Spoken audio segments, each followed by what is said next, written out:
Hey folks, just after the turn of the year, this channel hit the 1,000 subscriber mark and it exceeded the watch time, I guess, to be considered a viable channel or the marks for a real channel. So now I feel compelled to explain questions that nobody asked about what I'm doing, why the name is goofy, all these things, and where this is going to head the next year. So I'll explain myself, what we got in store here, and why I'm doing things the way I'm doing them. So first off, the channel name, Crazy Dave 4455. That was just an online alias I used on some of the forums and things, and I basically used this channel to host truck pulling videos and diesel events. There was a group of friends that used to do the brush pulls and tune the diesels up, and that was just an easy way to find videos from those events, was to tag it with the same name as the username on the forum. Then about 2 years ago, started capturing some videos of the farm here, and the intent was just to share them with family and friends. And that's why I just posted them on my existing page, and I didn't create a, such and such farms. There was no intent to try to make a go of any kind of channel. And I started doing it, and it was fun, and it's easier to leave them public than it is to like do private and email links. So that was just that. I left them public and people started finding them. And the reason I started making the videos is because we've been in this location since 1903, and my dad's getting close to being done. Well, basically it's coming to an end. Here's a little shot why. We're in a highly urban area, and within just the last year and a half, this was a farmstead across the street with a 100-year-old barn and housing and a beautiful apple orchard.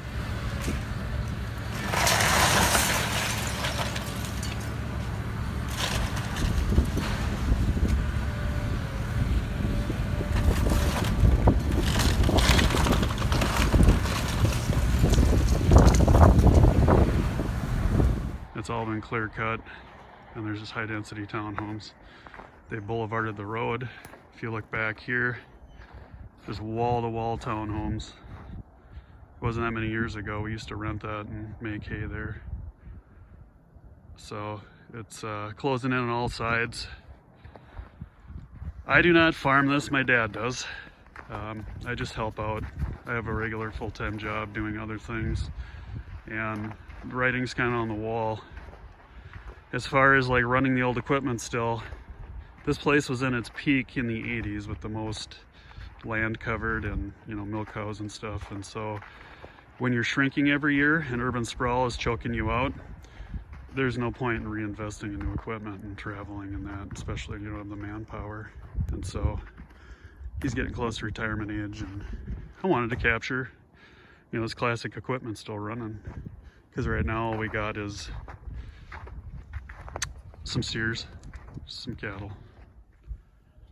So this coming year, this 2021 season, is likely the second to the last, or the last, probably, for this 118-year-old operation.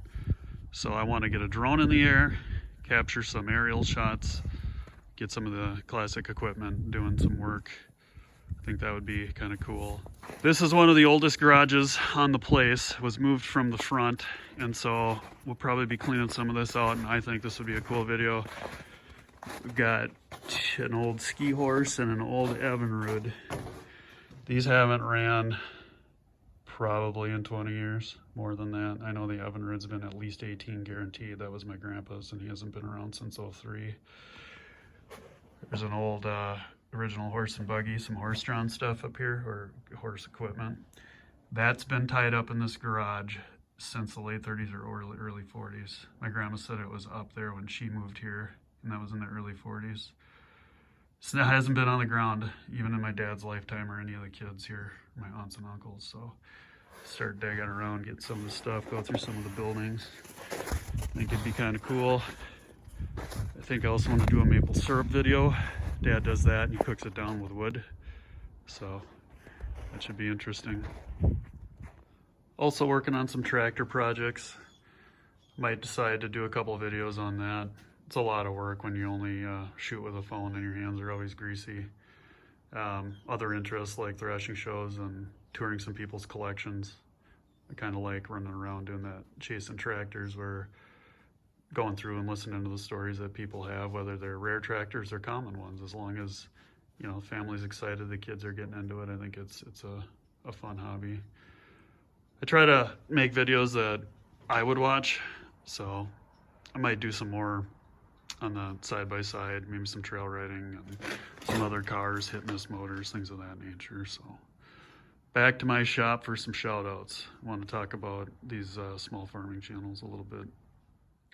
Well, I'm back home in my little shop where I'm wrenching on various projects. Wanted to talk about these small farming channels on YouTube. I kind of stumbled into it when I started making videos, and I watch a lot of it. In fact, YouTube's basically become the replacement for TV because you can pretty much watch whatever you want, be it car related, ATV, or whatever. But what's kind of neat is these smaller channels all support each other. And you see these same people commenting in each other's videos. And they don't, of course, all line up, but a lot of them you get to know who they are. And I wanted to give a couple shout outs to people that have been commenting pretty much the whole time for me, or they come by, give you a thumbs up, do all that stuff, leave a positive comment, and it's pretty cool, I think. I'm going to start with a non-Minnesota guy, Ed Gosselin. Ed runs cattle in Northwest Oregon with his family. He's got a couple of daughters that are not afraid to jump in, deliver calves, wrench on stuff, hard-working folks. He does a lot to support a lot of these channels. If you've been on a lot of them, you've probably seen his comments in there. He does a lot to promote other people, and it's just good people. So I want to give him a shout out because you can always count on him for a comment. And his channel is kind of like a vlog. It's a day-to-day ins and outs, you know, of running a farm. It kind of encompasses everything. It doesn't specialize on just machinery or, you know, how every channel's kind of got its own little flair. He's just a day-to-day what it takes, repairs, you know, whether they're making hay or taking care of cattle. And his comment section is a lot like going to a diner in a small town. Everybody knows each other. You pop in there and usually they're talking amongst themselves. And they're all nice, good folks. Check them out. Next up, Pines Edge Farm. He's probably been my longest consistent commenter since I started putting videos up. I believe they have a dairy outfit somewhere around central Minnesota.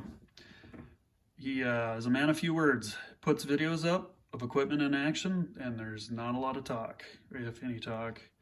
And they have quite a diverse collection of tractors, everything from Massey Ferguson, Ford, Case, International, John Deere, new and old, Oliver in there, Moline. One thing that he's good for is putting his camera in quite dangerous predicaments as related to equipment operating. So you get some pretty cool views on sometimes from, you know, under a disc bind to, you know, in the danger zone of some of that stuff. So I'll go check him out. It's interesting that you can have all these different farm channels essentially doing the same job, but presenting video and different ways they present things and sense of humor and personalities. Makes it interesting. So thanks for coming by, checking it out, and driving this channel up into something I didn't really expect. So.